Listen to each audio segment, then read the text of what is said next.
Mendengarkan kata-kata Qin Yichan dengan santai, bahkan wajah Lei Yunyu tidak bisa menahan rasa malu. Dia adalah pembangkit tenaga listrik raksasa termuda dari keluarga Lei Yao. Namun, bahkan ketika dia beralih dari Holy Intermediate ke Advanced, itu berubah menjadi periode waktu yang singkat. Tetapi dibandingkan dengan pria ini, dia tidak bisa tidak terlihat dibayangi. Teman kecil menerobos ke tingkat suci. Selama kamu tidak ingin sekeras sebelumnya, tidak mudah bagi Lan Zhen untuk membunuhmu. Qin Zengyi menghela nafas dalam hatinya dan segera mengingatkan. Semakin kuat Qin Yichan, semakin bahagia sekutu mereka. Tetapi karakter impulsif yang terakhir membuatnya sakit kepala. Setiap kali tidak peduli siapa lawannya, orang ini selalu tidak perlu takut, dan membanting ke depan. Seperti pertarungan dengan Lan Zhen barusan, nyatanya Qin Yichan bisa menghindarinya tanpa bertarung. Setelah sedikit penundaan, mereka akan kehilangan kesempatan untuk membunuh Qin Yichan. Meskipun kinerja Qin Yichan baru saja mengejutkan, dalam pandangan Qin Zengyi, ini masih terlalu berisiko. Untuk pengingat Qin Zengyi, Qin Yichan juga mengangguk ringan. Melihat penampilannya yang imut, Lei Yunyu diam-diam menggelengkan kepalanya. Meskipun dia sudah lama tidak berhubungan dengan Qin Yichan, dia memiliki pemahaman yang mendalam tentang kepribadian Qin Yichan. Menurutnya, Qin Yichan sepertinya tidak tahu cara menulis. Ketika dia menerobos ke tingkat menengah dari tingkat suci, pria ini berani memainkan dua binatang iblis dari tingkat raksasa yang bahkan dia takuti. Selain itu, dia tidak hanya tidak melawan Anda akan takut, dan Anda bahkan akan menikmati kegembiraannya.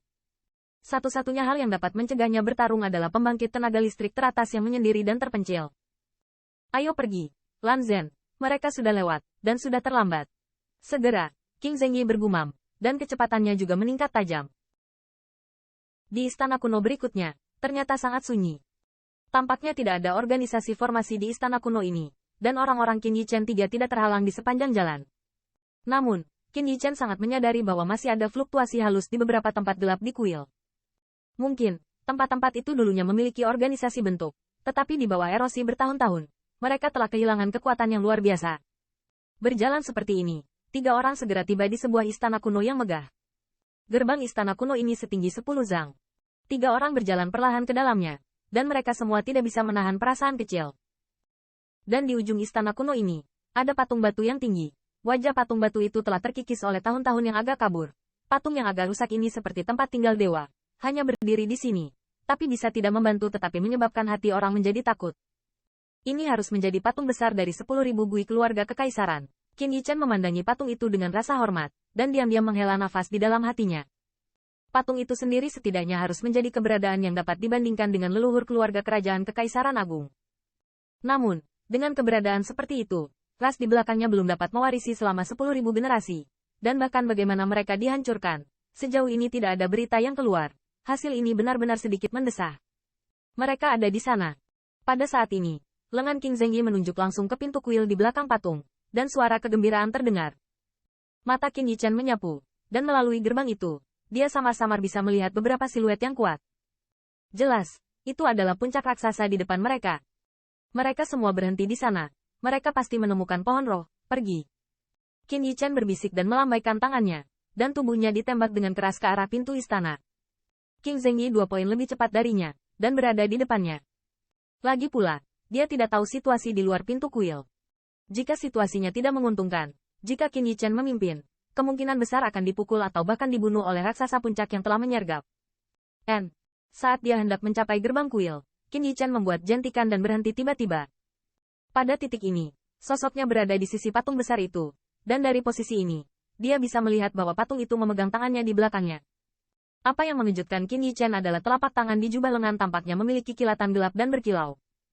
Qin Yichan mengerutkan kening, sedikit di bawah kakinya, terbang lurus ke atas.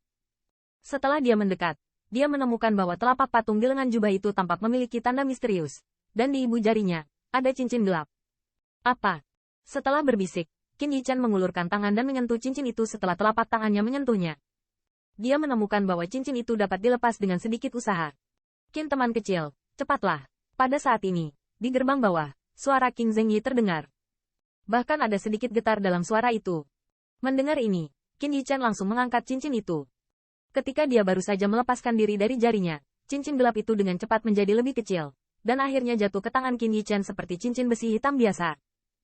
Pada saat ini, Qin Yichan tidak terlalu sering melihat cincin itu, dan ketika dia bugar, dia berlari menuju pintu istana. Begitu saya berjalan melewati gerbang, lebih dari 10 siluet muncul di hadapan Qin Yichen. Itu adalah Peak Giants yang dipimpin oleh Thunder Spirit Wind dan Evil Cloud. Tatapan Qin Yichen sedikit menyapu, dan akhirnya dia memadat di posisi sentral itu. Di sana, ada pohon kuning kecil, dan pohon itu ditutupi garis-garis misterius dan tidak jelas. Garis-garis ini seperti mahakarya langit dan bumi, alami dan magis, yang membuat orang merasa mabuk. Dan cabang-cabang itu seperti jalan alami, dengan kekuatan misterius yang mengkomunikasikan kekuatan dunia. Pohon roh-roh. Melihat pohon kuno ini, mata Qin Yichen juga memancarkan warna cerah. Pada saat ini, mata hampir semua orang menatap tajam ke puncak pohon kuno ini, di mana terdapat 3 buah aneh. Buah Dao Yuan. Menurut rumor, selama itu adalah raksasa puncak yang lengkap. Selama buah Dao Yuan praktis, ada harapan besar untuk mengambil langkah paling kritis untuk menjadi pembangkit tenaga listrik teratas.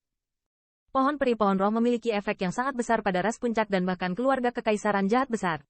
Dan buah Dao Yuan bahkan lebih mampu membuat semua raksasa puncak yang hadir tak tertahankan. Pada titik ini, baik awan jahat maupun angin guntur tidak berubah. Tetapi semua orang dapat merasakan betapa ketatnya atmosfer antara langit dan bumi. Selama salah satu dari mereka mulai, mereka pasti akan saling berhadapan dengan angin menderu dan hujan deras serangan kekuatan ajaib yang menakjubkan.